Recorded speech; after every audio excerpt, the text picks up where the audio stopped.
This semester, we discussed how the graphics and storyline in games dictate the amount of freedom a gamer is given. What we failed to touch on is how the hardware itself is the main reason we even have such freedoms. This short video will serve as a profile for our favorite video game manufacturer, Nintendo. We will highlight the different innovations they have had over the years and how they improved the gaming experience even before we turned the console on. The first system we're going to discuss is the Nintendo NES. The Nintendo Entertainment System used a Rico 2A03 8-bit processor with a MOS technology with a 6502 core. This allowed for the developers to create the quote-unquote amazing graphics you see on the following video. What's it like to play the Nintendo Entertainment System? It's like being on the ultimate power trip. You're playing exciting arcade hits like Super Mario Brothers, Kung Fu, Hogan's Alley, Duck Hunt, and other games like baseball and Excitebike. Deluxe set comes as shown with 2 game packs, other games sold separately. Nintendo, now you're playing with power. The SNES, or the Super Nintendo Entertainment System, is the NES's successor. It utilized the Nintendo Custom 5A22 processor based around the 16-bit 65C A16 core. This allowed for the bright, more defined graphics in such games as Super Mario World. One major enhancement with this system was the addition of storage space in the cartridge, as opposed to the original NES cartridge, which did not. Save points could be accessed by specific codes. Take Punch-Out for an example. Each time you advance, you were given a code. If you happen to lose that code, you'd have to start from the beginning. In the SNES's case, you could save your game right on the cartridge itself. Of course, one major trade-off with only being able to save on the cartridge is that if you lose the cartridge, you will lose your save file. A cartridge can easily be bought again. Your save file is much more valuable. Another great addition to the SNES was Super Game Boy. Game Boy is a system we decided not to cover, but as we know, it was said to be the portable NES. Super Game Boy was a special cartridge you could purchase that allowed you to play Game Boy games on a bigger screen and with your SNES remote. I myself was a personal fan of this. This gave gamers the options to play their Game Boy games after their batteries out. Just pop in the Game Boy cartridge and game on. The Nintendo 64, on the other hand, was more of an advanced console.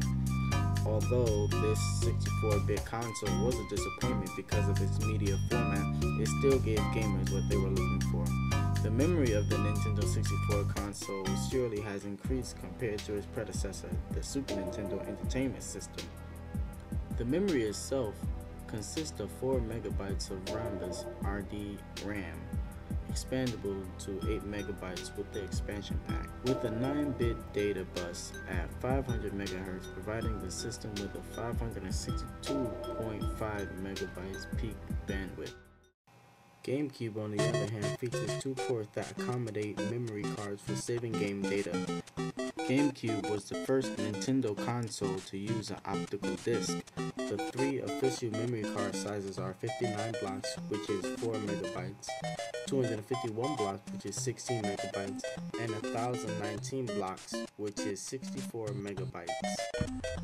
Here we see the Nintendo Wii. The most revolutionary thing in my opinion is the Wii Remote, or the Wiimote for short. It uses a combination of built-in accelerometers and infrared detection to sense its position in 3D space when pointed at the LEDs within the sensor bar. This design allows users to control the game using physical gestures as well as traditional button presses. This offers the closest thing to virtual reality gaming to date. What you do physically controls what your character does in the game. As far as storage space goes, the Wii has 512 megabytes of internal flash memory. This number was unheard of thinking back to the era where PlayStation 2 was dominant. The standard memory card was only 8 megabytes. The Wii's storage capacity is a joke when compared to other next-gen consoles like Xbox 360, which can hold up to 120 gigabytes. However, the Wii has an SD slot for external storage. It supports up to 32 gigabytes. This can be used to save game files, which can be transferred over to any Wii. This is convenience at its finest. SD cards are fairly cheap. If you want to transfer Xbox files, you need a memory card, with the cheapest one starting at $29.99. Nintendo was definitely thinking about the consumer when they developed this. My favorite feature about the Wii is the Virtual Console. It allows gamers to access virtually every Nintendo release since the NES. You can download thousands of games at a fairly decent price.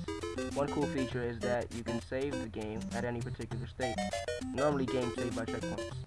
The Virtual Console allows you to save at any point. For example, if you are very far Super Mario World and aren't necessarily at a save point, you can shut off the Wii and it will pick up exactly where you left off. The Nintendo franchise has come a long way from 8-bit graphics consoles such as Nintendo Entertainment System to optical laser discs such as the Wii. This gaming franchise has a significant history in the gaming world as well as the entertainment world. We can only wait for the future to see what is in store for this Nintendo franchise.